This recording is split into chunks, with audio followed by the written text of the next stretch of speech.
जिंदगी के इस तवील सफर में, जिंदगी से रास्तों बे सफर में, मैंने बहुत से रास्ते तय किए, बहुत से चेहरे देखे, बहुत सी आवाजें सुनी, मगर आखिर में मैंने यही जाना कि असरस अंदर की तरफ जाता है, अंदर की तरफ जाता है।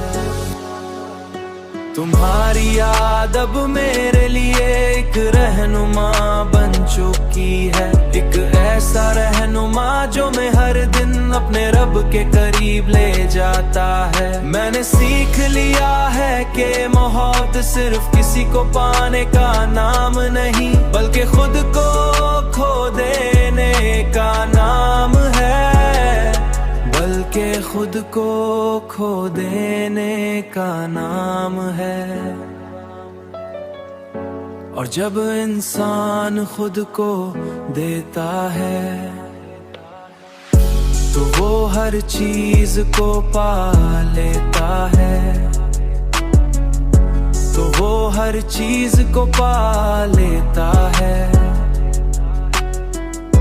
यही वो मकाम है जहाँ इंसान अपनी असल हकीकत को पहचानता है।